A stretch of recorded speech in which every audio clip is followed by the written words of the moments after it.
ബിസ്മില്ലാഹിർ റഹ്മാനിർ റഹീം.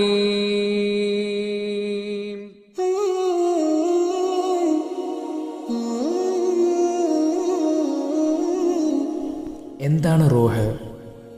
റൂഹ് എന്നത് മനുഷ്യൻ്റെ അദൃശ്യവും ദിവ്യവുമായ സത്തയെയാണ് സൂചിപ്പിക്കുന്നത്.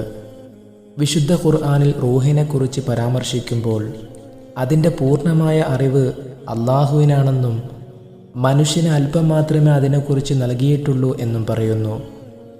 വയസ്അലൂനക അനിർ റൂഹ് ഖുലിർ റൂഹു മിൻ അംരി റബ്ബി വമാ ഊതീതും മിനൽ ഇൽമി ഇല്ലാ ഖലീല. അവർ നിന്നോട് ആത്മാവിനെപ്പറ്റി ചോദിക്കുന്നു. പറയുക, ആത്മാവ് എൻ്റെ രക്ഷിതാവിൻ്റെ കാര്യത്തിൽപ്പെട്ടതാകുന്നു. വളരെ കുറഞ്ഞ അറിവ് മാത്രമാണ് നിങ്ങൾക്ക് നൽകപ്പെട്ടിട്ടുള്ളത്. ഈ വിശുദ്ധ ഖുർആന്റെ വാക്യം റൂഹിൻ്റെ നിഗൂഢവും ദൈവികവുമായ സ്വഭാവത്തെ എടുത്തു കാണിക്കുന്നു. സൂഫികളെ സംബന്ധിച്ചിടത്തോളം റൂഹ് എന്നത് റബ്ബിൽ നിന്ന് നേരിട്ട് ഊതിച്ചേർക്കപ്പെട്ട ഒരു ദിവ്യാംശമാണ്. ആദം നബി അലൈഹിസ്സലാമിന് ജീവൻ നൽകിയപ്പോൾ അല്ലാഹു സുബ്ഹാനഹു വ തആല തൻ്റെ റൂഹിൽ നിന്ന് ഊതി എന്ന് വിശുദ്ധ ഖുർആൻ. ഇത് സൂചിപ്പിക്കുന്നത് മനുഷ്യൻ്റെ റൂഹിന് ദൈവവുമായി നേരിട്ടുള്ള ഒരു ബന്ധമുണ്ടെന്നും മനുഷ്യനിലെ ഏറ്റവും പരിശുദ്ധമായ ഘടകമാണ് ഇതെന്നുമാണ്. ശരീരവും മനസ്സുമെല്ലാം നശ്വരമാണെങ്കിൽ റൂഹ് അനശ്വരമാണ്. സൂഫിസത്തിൽ റൂഹിനെ മനസ്സിലാക്കുമ്പോൾ നഫ്സ് എന്ന ആശയത്തെക്കുറിച്ച് അറിഞ്ഞിരിക്കുന്നത് വളരെ പ്രധാനപ്പെട്ട ഒരു കാര്യമാണ്.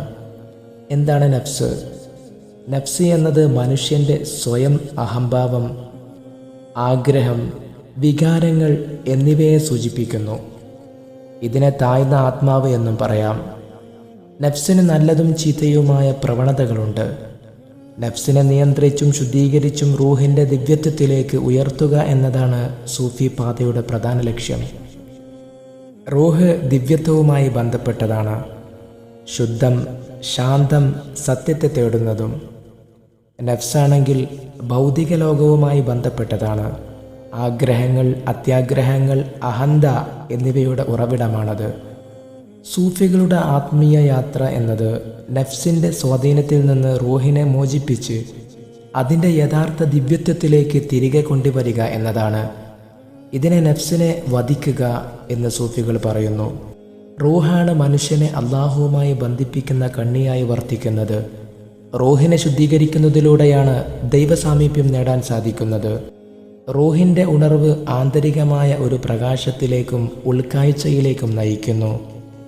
ഇത് സത്യത്തെ കൂടുതൽ വ്യക്തമായി കാണാനും ജീവിതത്തിൻ്റെ ആഴം മനസ്സിലാക്കാനും സഹായിക്കുന്നു. സൂഫിസത്തിലെ എല്ലാ ആത്മീയ അഭ്യാസങ്ങളും ദിക്ർ, ധ്യാനം, ആത്മപരിശോധന റൂഹിനെ ശുദ്ധീകരിക്കാനും ഉണർത്താനും വേണ്ടിയുള്ളതാണ്.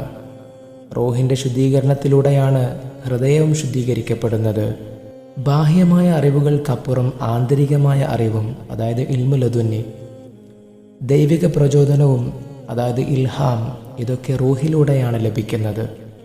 സൂഫിസത്തിൽ റൂഹ് എന്നത് വെറുമൊരു ജീവശാസ്ത്രപരമായ ഘടകമല്ല, മറിച്ച് മനുഷ്യൻ്റെ ആത്മീയവും നിഗൂഢവുമായ അസ്തിത്വത്തിൻ്റെ കാതലാണ്.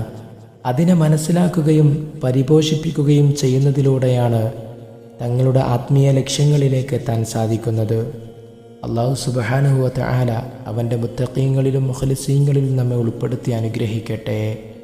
റബ്ബന ആതിന ഫിദ്ദുനിയ ഹസന വഫിൽ ആഖിറതി ഹസനതൻ വഖിനാ അദാബന്നാർ.